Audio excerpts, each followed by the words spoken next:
Okay. Welcome, everybody. This is Steve Struggle. I'm here with Dr. Ibrahim. It is Sunday, the 10th of May, 2026, and welcome to another edition of Here and Now, where we not only talk about the issues, we encourage our listeners and viewers to get involved and participate in the struggles of today. Ibrahim, how are you doing? I had a fall when I went to Toronto, and it was pretty severe.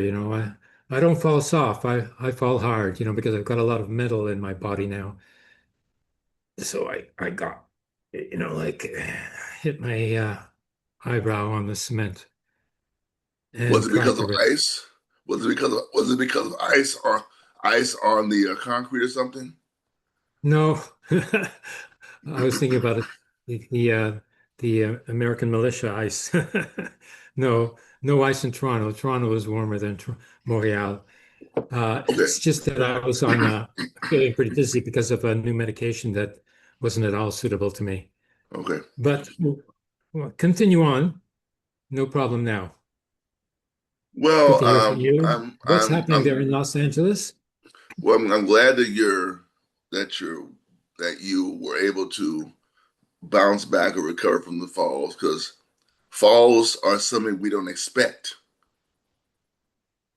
It's different if we see it coming, we can grab something, a slip. But once you're headed down, what happens is kind of like almost fate or luck.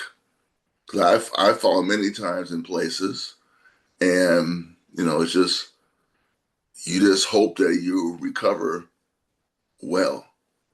You never Yeah. really know what's going to happen. I had a fall a couple weeks ago at a gas station of all places Mm. around the gasoline hose, Mm. and I was lucky that my hands were free and I could cushion the fall, so I didn't fall on the ground and hit my head in Mm. the concrete. So I totally identify with the injury that you suffered because I suffered an injury, Mm. and falls are just people need the shoes, what you're wearing. Falls are just something that is no joke. And when someone falls down, because they more than likely, unless it's a football game or some athletics where it falls a part of the thing, or maybe a policeman or some kind of job where you're throwing somebody to the ground, that kind of nonsense. Yeah. Falls are just Yeah. no joke. So I'm Yes, happy that you're able to. yeah, Yeah, especially when you're 78 years old like right. I am then. As we age, falls have more damaging impact on us. Mm. We're older, we can just bounce up and bounce back. Baby fall down, I'm getting up. Okay, wow, that kind of thing. Yeah, Yeah. so you have my condolences, and I hope that your visit to the physician is successful and you're able to get more therapy to get back in swing of things. Yeah. What I want to share with I've shared this with some people recently. I've gotten mixed responses. I saw an article, I think it was Tuesday or Wednesday. There was a shooting, very weird shooting. All shootings are weird. In urban areas, most shootings are weird because they shouldn't happen. There was a woman with her daughter in a clothing store trying on some clothes. For some reason, a policeman was called to the store about to engage a man who was allegedly swinging a bicycle lock at people, one of those ones that is curved. And the policeman, for some reason, carried a rifle, not his sidearm, strange to me, into the store. His rifle went off apparently accidentally, which is also strange to me. You should have control of your gun. Ricochets off the ground and kills the daughter in the waiting in the dressing room with her mother. Okay, I just total tragedy. All right, I think we'd all agree.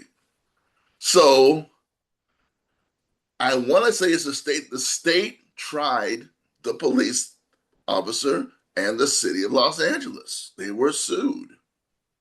They were tried in court, and they were found not guilty because they followed procedure. Hmm. Okay, now there's another case like this about a year and a half prior. This case occurred in, let's say, 2020, 2021. The previous one was 2018. High speed chase, high speed chase, somebody's done, or someone has caused the police to chase them. The person gets out the car, and so they go into a big parking lot. I mean, a big parking lot, not a shopping center, but a mall type shopping center where every store's outside, not an inside mall. So they park their car in the parking lot, the so called bad guy. He shoots across the parking lot, the policeman who's way away. That was kind of dumb to me. And then he runs inside the grocery store. Okay? High speed chase down the Main Street of LA, into a parking lot. The guy being chased gets out the car, shoots at the policeman. Well, this is a shopping center, okay? Okay? It's a shopping center. The policeman shoots back, misses the guy, and kills one of the managers in the store. Okay. There was no trial there. Nobody tried anybody. Oh, the tragedy. Oh, we're so sorry. But the family of the murdered, and I just say murdered manager got some money, sued and got some money.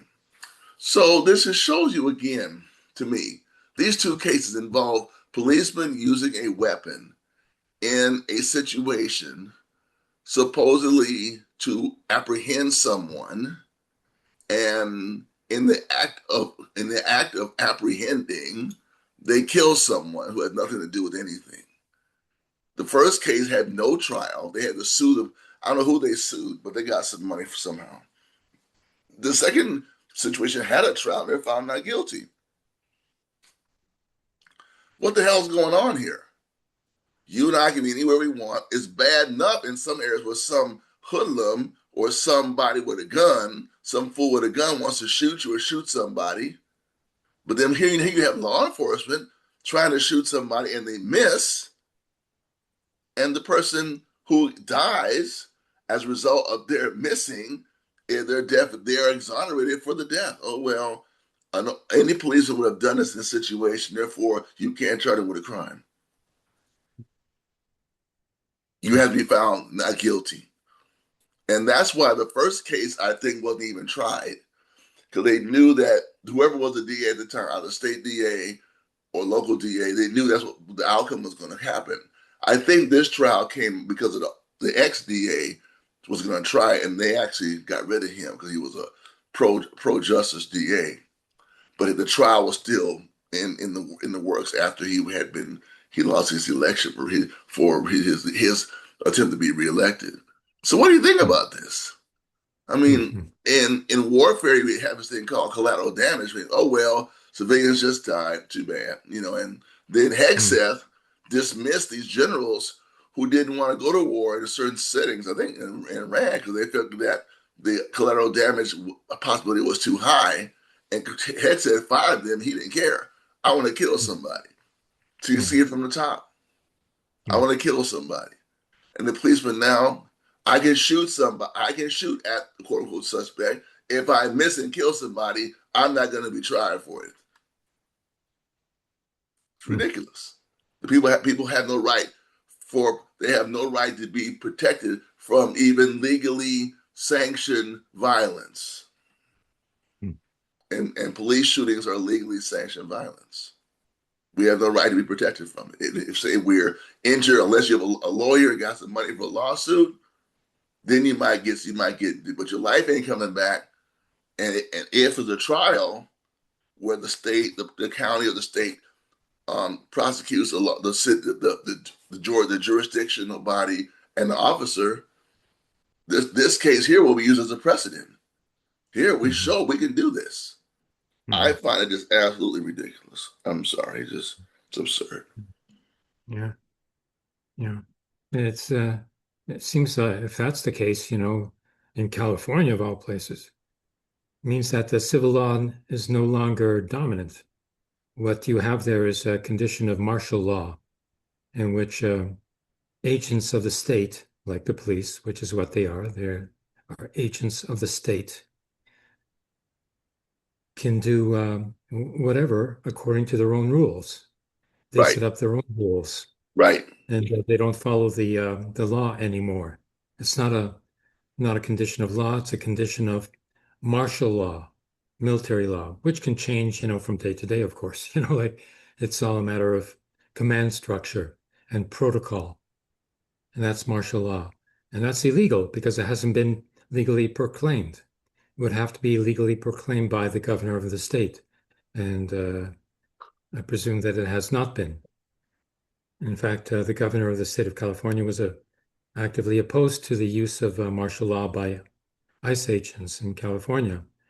So there's no precedent upon which, the police can get away with anything like that. They should be prosecuted and they should lose. right, If they don't, they should be appealed right. and I agree. They should lose and it should be appealed because yeah, this is just saying anything can happen to you.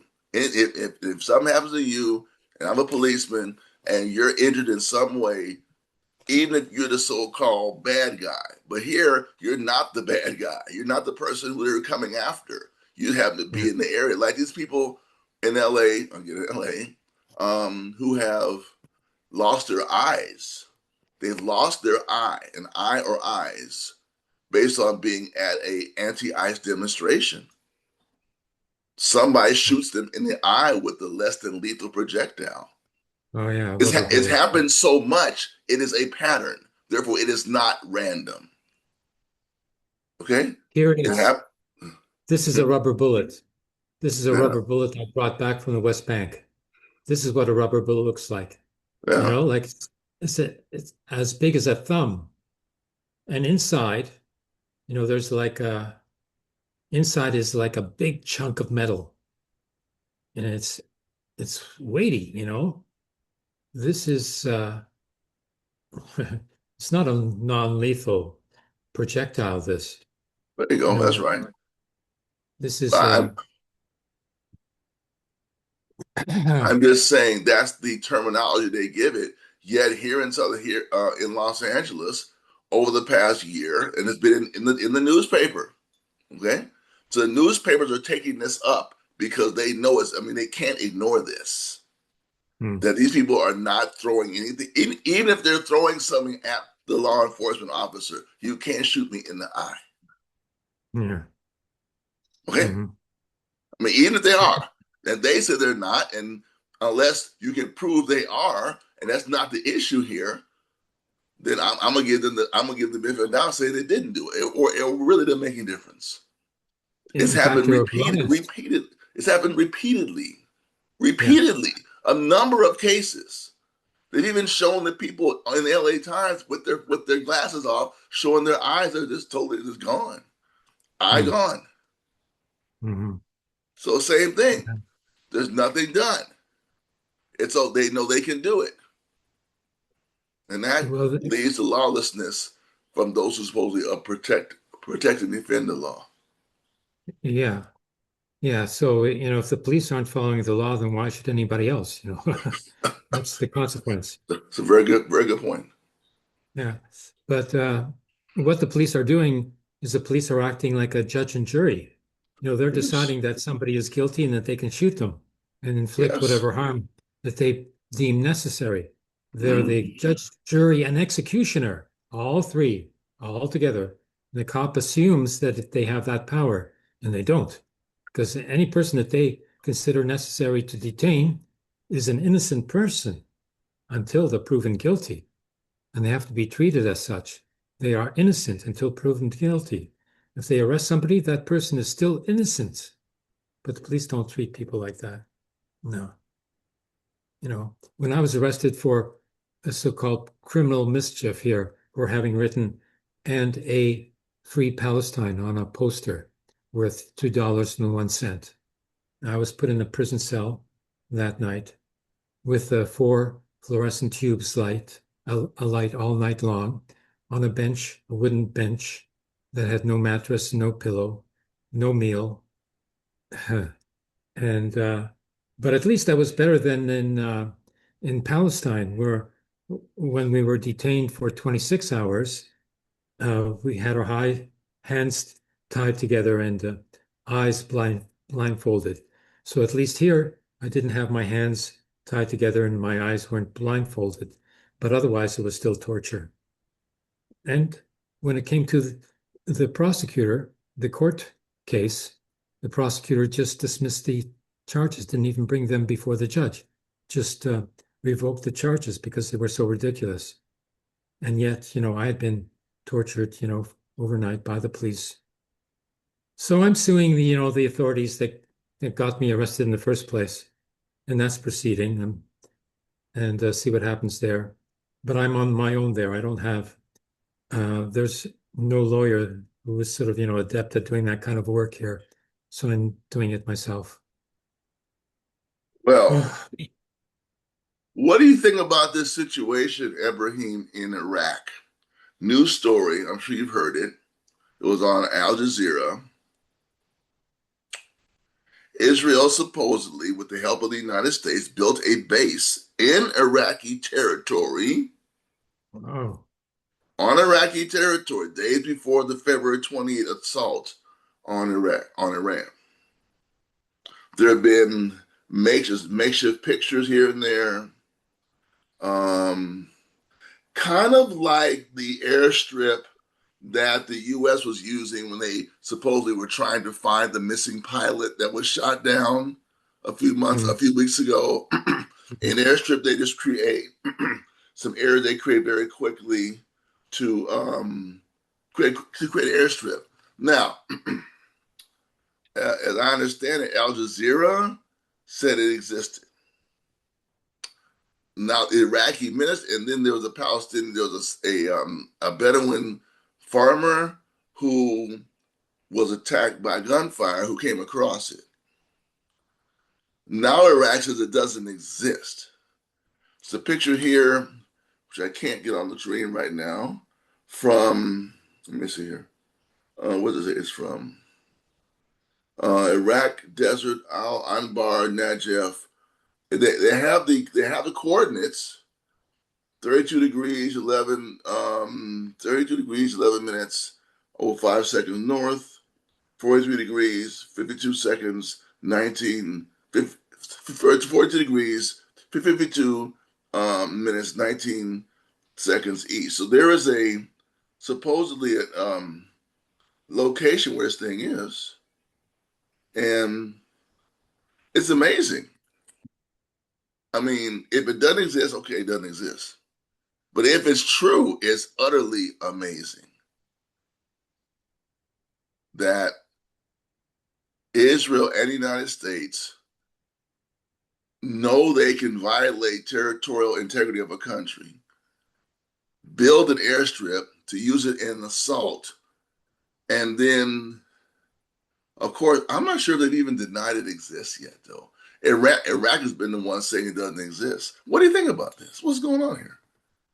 No, I didn't hear about that. That's interesting. Huh. Israel could have used those bases They to did use it refute on its supposedly, way right? to, Right. Yeah. And to attack Iran. yeah. Hmm. But the Iraqi resistance is very strong and has not been repressed and is advancing. And those It's very true. bases have been bombed by Iran. So it seems like they're not going to last there very long. Well, Iraq is an ally of Iran. my view is if the base exists, it needs to be destroyed. Yeah. Iran should destroy the base Hmm. and not. I mean, have no take no res. If we can determine it exists, the base, unless Israel's just going to abandon it, they may abandon it now. May Yeah. just say we gotta get out of here. Let's go. Hmm. Cover's blown. But I found it amazing. It's some very detailed pictures here. It's just very detailed picture. Wish I could find some way of getting this. There's a new Instagram program called Threads, and it's on threads. It's Hmm. hard to. Let me see if I can get on WhatsApp. Let me see if I can get on WhatsApp. I actually think I get WhatsApp. Hold on a second. I'd like everybody to see this. This is something to see. It is an Uh, Israeli base on Iraqi territory. let's have a look at that. While you're looking for it, Yeah, I'm going to yeah. put the recording on pause, because we want to get this. Okay. Yes, if I can do Okay, this. This is we're on pause. very good. If I can do this, is really something. I find it, I mean, I'm still shocked. I mean, it's, I don't know here. I can just get this on here. Oh boy, it hurts. Yeah, it sounds like it Just hurts. It sounds like you're hurting, man. uh, Falls take are a no deep good. breath. Still is difficult. Falls are no good, bro. Oh yeah. Here it is. Okay, I got it. Hold it. I got it, brother. Right here. I got it. Okay. Okay, Um, I'm going to no, no, no, resume. no. Hold on. Okay. Yeah. Let me sure we get it on screen share. Hold on a second. Here we Yeah. go. Make sure we get on screen share. Return the meeting. Do share. Oh hell yes. We got it. Here it is. Here it is. Okay. Turn it on. Wait a sec. Ah, there it is. Okay. Okay, here we go. So supposedly, here's the coordinates, you know, minutes, degrees, and seconds north, Iraq Western Desert. There's the pictures. Who got the picture? Who knows? When you ever get these kind of photos, you gotta find out where this picture come from. Could it actually be real? We don't know. But supposedly this is the base. Iran has a new sophisticated satellite that was put into orbit by China, which is probably recording this. Well, they had to brought in some vehicles, which they could easily do. But remember too that when the U.S. said that, okay, Brian Berletic said that so-called rescue operation was a fraud. That it was a base, that what they call forward operating base, that they had set up in Iran to project the U.S. military presence in Iran, and then they could dismantle the base or destroy the equipment when push came to shove and it's time to leave. So he Mm. was saying that this is something that they do. They create these bases, and they're able to evade the detection of the host country long enough to carry out what they need to carry out, and then they can always evacuate the base or just destroy the equipment because it's Hmm. it's, it's not permanent. Hmm. Hmm. And he talked about an airstrip, and it was an airstrip, so it's very similar to what he said. The base, that action in Iran wasn't about fighting the soldier. It was about, because they brought so many soldiers in. They created an airspace. So he's saying that it's able to do this is done regularly. It's not something unusual to do, and they Hmm. practice doing this. They practice Hmm. creating these bases. They have practice runs. Armies like probably United States, France, Israel, other places, so they can set some up real quick. Come in, do what they got to do, and they have the capacity to do it without being detected, at least for a certain amount of time. So, Well, they tried at Isfahan. They tried to set up a base there. They had an airstrip there, right, right, and exactly. That's it, right. they were they were attacked immediately. And under fire, they retreated immediately as well. They didn't get anywhere with that. So, they said it was an airstrike here at the bottom on March 26th. I don't know, March up to almost 2 months ago. I don't know what that's all about, but this is. I just want to show our viewers. Maybe you can do some research on your own. Look up these coordinates on like Google Map, and see what you find. Yeah, I mean, it's Iran that should look up those coordinates. well, I agree, but I mean, at this point, if it's there, Iran should destroy the base. They Yeah, have every right, and I'm sure that unless the Iraqi government says no, we will take care of it. If so, the Iraqi government should take care of it. That's fine. yeah, yeah, yeah. Oh boy. So that's Okay. it. It's on. So our viewers can screenshot this, and go look for themselves. Yeah. Now, I wanted to intervene in today's recording with a critique, a methodological critique. The method of analysis that is used by the left populist movement is very limited and faulty. It sure is. It's sort of, the anti-war opposition is based upon a moral code, which most people learn from their upbringing of in Christianity. And in Christianity, you have the good people and you have the evil people or bad people. Okay, so you have a methodological criterion in which you have good and evil. Hmm. Does this work? No. I'll give you an example. The good and evil paradigm is imposed upon the critique of Zionism.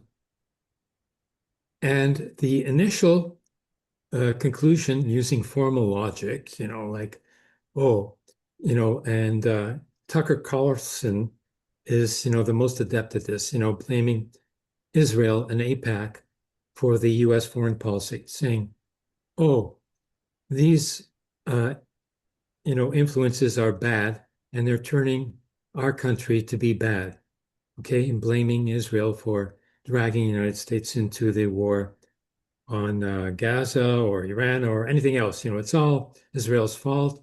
And by extension, it's all the fault of AIPAC. Uh, Ta-da, like that's the end of the story.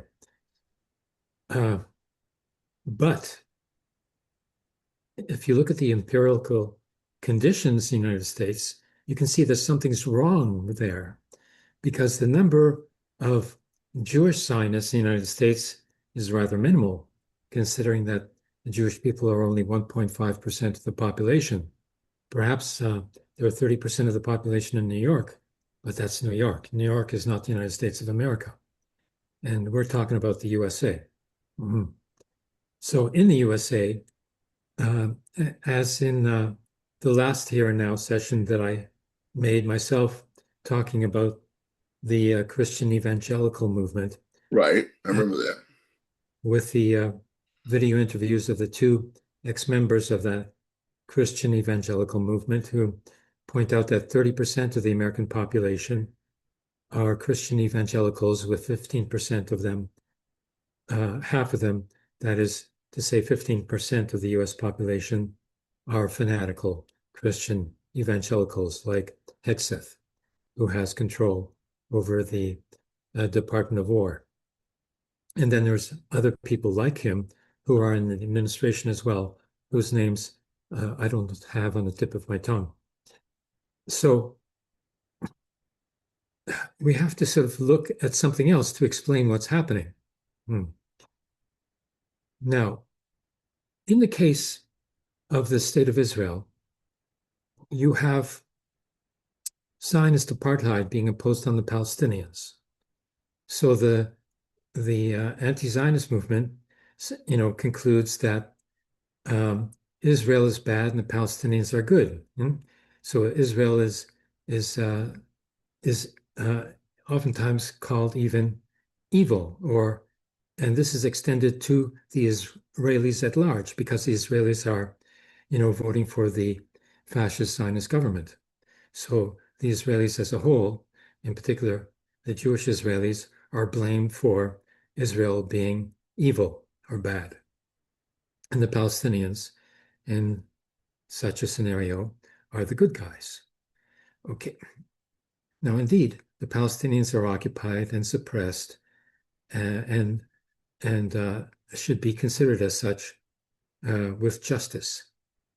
Now, when we look at the Israelis, first of all, we have to distinguish between Israelis and the state of Israel, which is a fundamental distinction to be made in political philosophy, of course, but which is not made.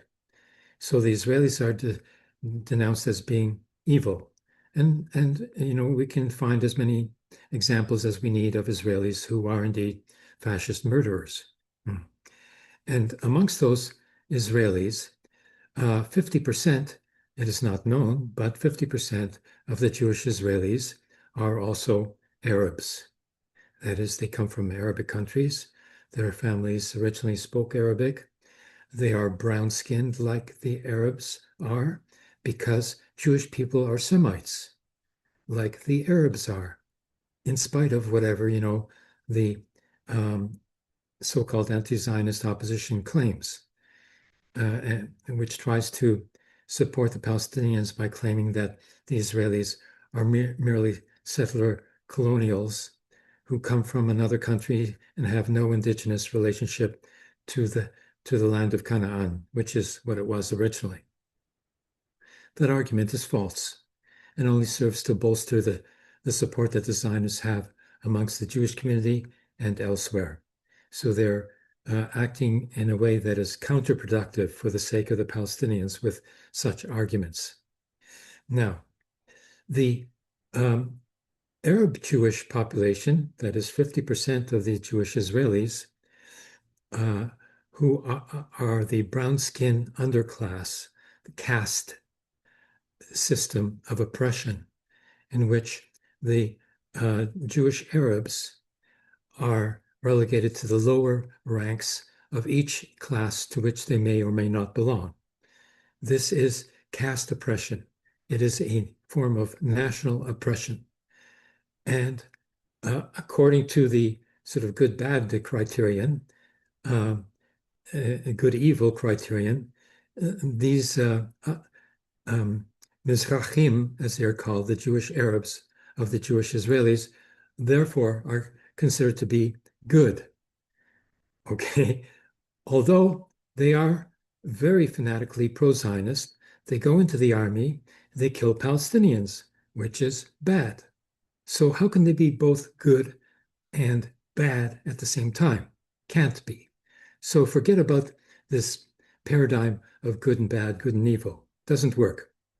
So in spite of the Jewish Mizrahim, Arab population who are Jewish, of the Israelis, they are an oppressed caste of that oppressive regime, which is an apartheid state system, placing Palestinians, even Israeli Palestinians, into a condition of a lower caste. But the Jewish Arab Mizrahim are also a lower caste, even though they are pro-Zionist. So they are oppressed and they are oppressors at the same time. So do we support them or do we oppose them? We support them because they are an oppressed class in spite of their consciousness, in spite of their political consciousness. Do we have a political program to liberate them from the Zionist apartheid to which they are subjected to in order to win them to become anti-Zionist? No, there is no such program. The Palestinians do not have such a program to present to the Jewish Arab Mizrahim. The so-called Israeli opposition has no such program. And they are left to founder in the hands of the Zionist establishment, even though they are oppressed by that same Zionist establishment. So first of all, the criterion, the Christian liberal criterion of good and bad, good and evil, doesn't work and doesn't apply in this particular case, as I have proven. So what criteria do we use?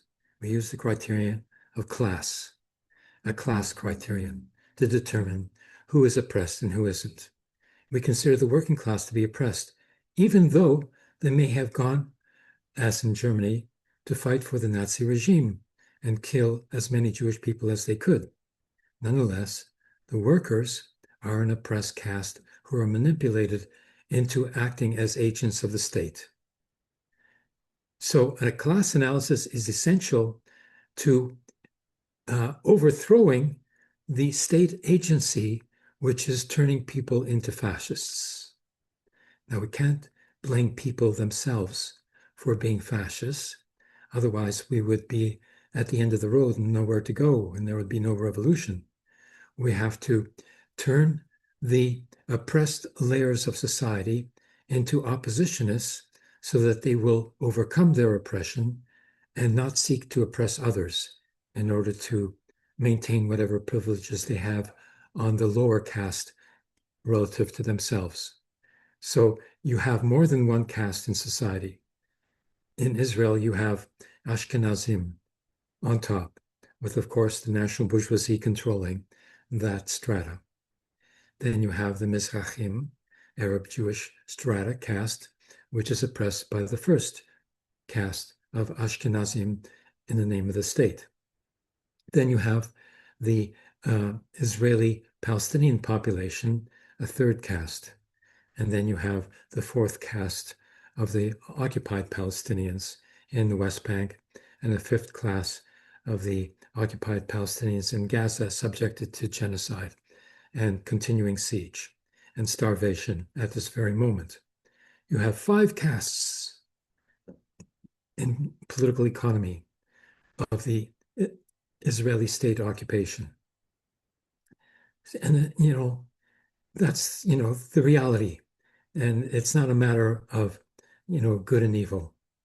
And evil is a word as well, which is very dangerous to use, because once a certain group is labeled as evil, then it is considered to be justifiable to kill them, because it is claimed that there is no other recourse.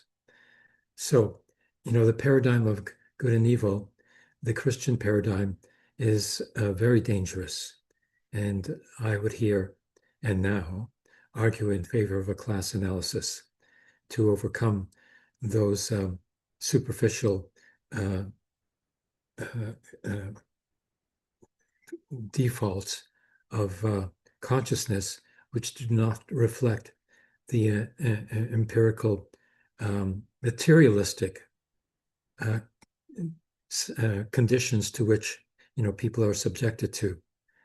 So I'm arguing in favor of a class analysis and not the rather stupid, good and evil sort of paradigm that is used in the anti-war movement at the present time, in order to solve the problem of war by way of class struggle and revolution, and not by moralistic condemnation in and of itself, which is not accurate, not true, and ineffective.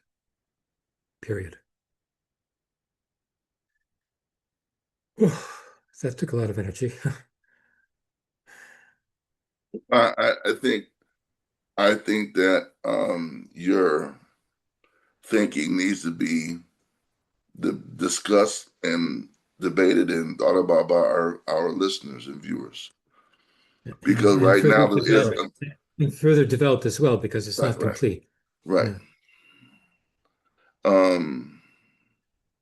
What I find interesting, yesterday I was in an area where there was tell me about our Jewish brothers who wear the big black hats and the black suits. Who are they? And they have the Orthodox. right. The Orthodox are presented as a stereotype of what a Zionist is. Right. So it's not true. I see the Orthodox brother with his daughter. He's walking in the alley, which is kind of weird to me. But it's okay. Mm. And I drive by him. He smiles at me. I smile at him. Ain't no just, hey brother, what's up? How you doing? He got his daughter in his hand. He's having a good time with his kid. They're out on Saturday. I guess they go to temple on Saturday. And everybody's hanging out. And I'm not having no anti-Jew kind of thing going on with me. I don't like them. Why? Why don't you? What's up with you, you fool? Because they throw on a black suit and a white shirt, and they and a hat. Big deal. I mean, just on that level. I'm saying just on that level, it's time to get rid of this nonsense. Just on that level, get rid of the nonsense. That that these are some weird people. They're not weird, just like you. I mean, just got different ways of saying stuff. Anyway, I just want to say that because growing Yeah. up, it's just kind of like, oh, them weird people. They're not weird. It's Hmm. got a different way of looking at stuff, man. Just leave them alone. No, be Yeah. friendly. Be Yeah. friendly. Be friendly. Don't wait, because especially in an urban setting, being appropriate and polite and friendly goes a lot further than pointing fingers at somebody. Anyway, Yeah. that's how I see it. Also, if you take the criterion that was launched by the women's movement in the slut walks, in which they chanted, that women have a right to dress and appear as they wish, that nobody can tell them, what to wear and what not to wear. Okay, fine. And that applies as well to women who want to wear a hijab, a hair scarf. And so that criteria is consistent, it's a woman's right to self-determination of her own body and her own self with respect to what she wears and whether she's going to bear children or not. All of this, applies to women. Now, if you take the same criterion, you can apply it to men as well. Men can wear what they want according to their cultural criteria. So that's, what the Orthodox are doing. They want to appear Jewish because they are proud of being Jewish, not necessarily proud of being a Zionist. No, they're proud of being Jewish, and they have reason to do so. Hmm. But the Orthodox are turned into a paradigm by many anti-Zionist critiques that follow this good and evil sort of thing, and they know that Zionism is bad. Okay, and so they see some Orthodox Jewish people are pro-Zionist because the settlers, in the West Bank who go to steal Palestinian land, often wear tzitzis, these underclothing, with strings hanging from the four corners for prayer purposes, and they wear a kippah, head covering, as do Muslims actually, and they're, stereotyped as the epitome of what a Zionist is. However, first of all, the settlers in the West Bank are a minority of the Orthodox. Two, they are mostly Ashkenazim and not Mizrahim, not Arab Jewish people.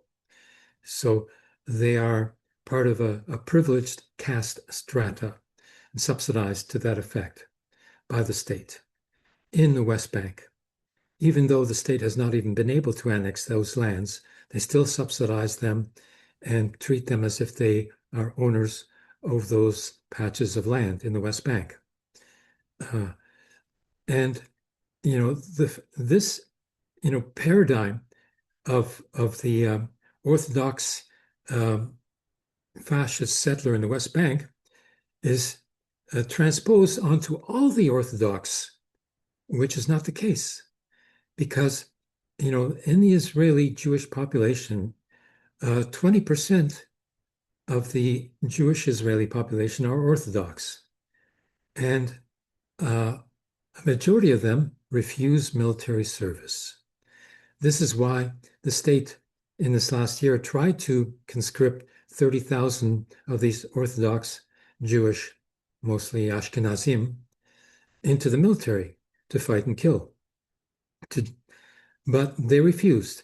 Of those 30,000, only some 2,350 actually went and enrolled in the military, and the others went and demonstrated outside of the military recruitment centers, trying to block the entrance to those who wanted to go and volunteer or respond to the conscription orders that they were sent. So, this is not known.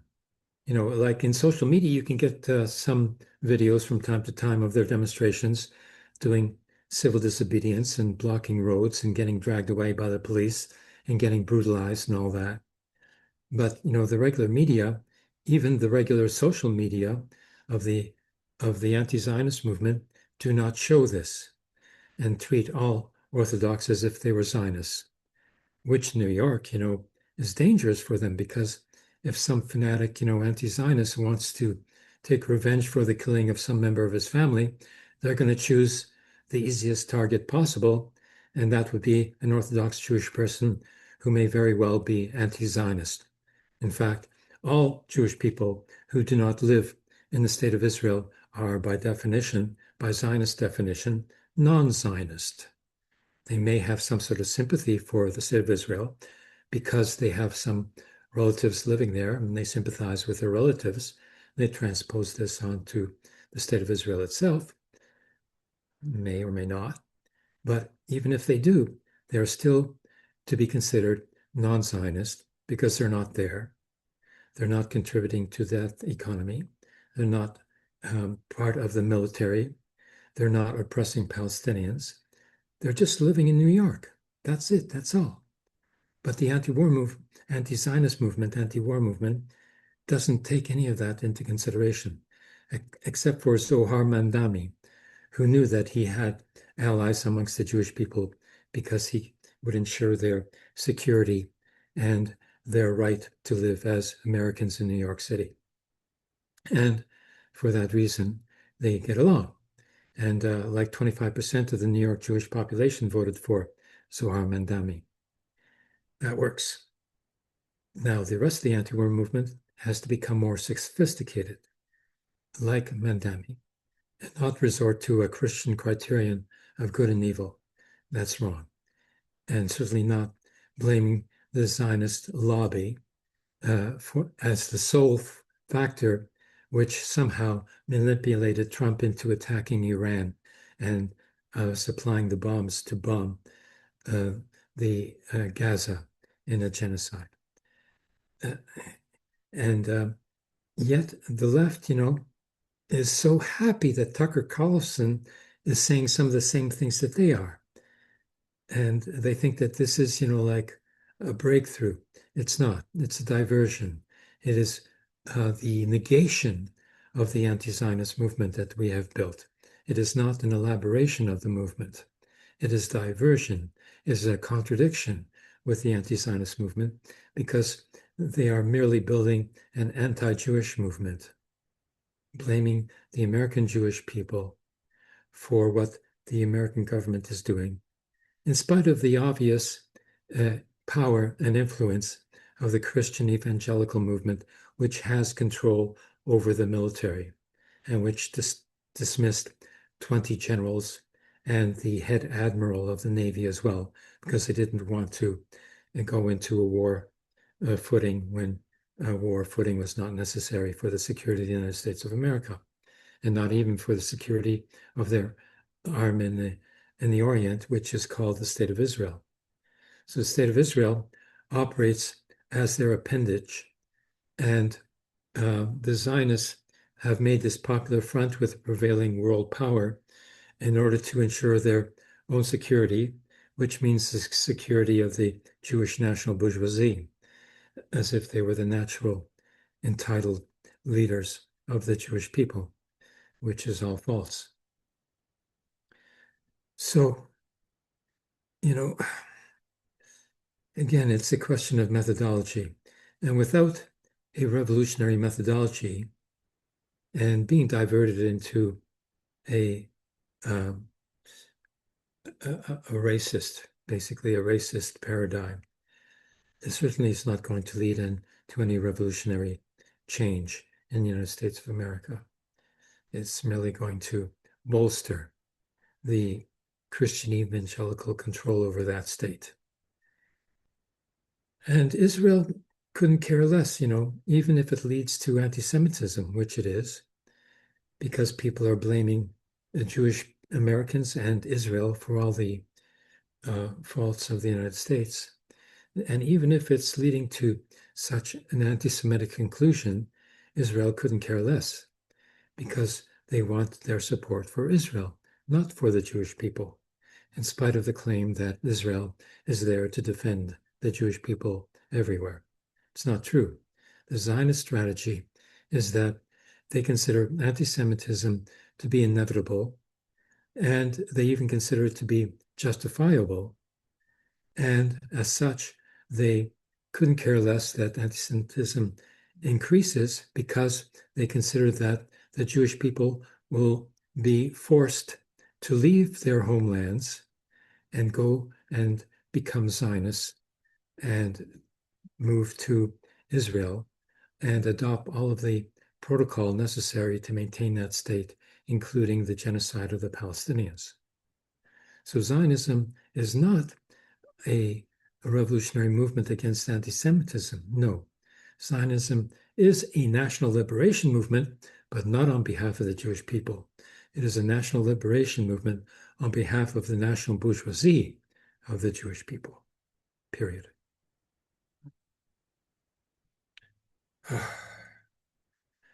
Getting tired out here. Well, why don't we wrap it up for today? Yeah, let's wrap it I, up. I promise yeah. to be stronger next week, though. Well, I mean, your recuperation is based on health and time. So we'll just see how it looks next week. We couldn't, Yeah. don't try and rush recuperating. We have to just take Okay. our time and get better. So for all of our viewers, we'd like you to please share and like these videos. If you're seeing it, if you're reading this on the internet, if you're seeing the video, please let others know about it so they can engage in this conversation. And as always, get involved in the mass struggle, in the class struggle. Because if we don't get involved, we can't change it. If we do get involved, we can change it. That's it for me. And we leave the comments open for everyone, so this is a broad, open-ended discussion, and we certainly wouldn't mind being criticized, because we can reply to any criticism as well as your reply to our statements. So, this is an open-ended free-for-all, everybody. Let's go.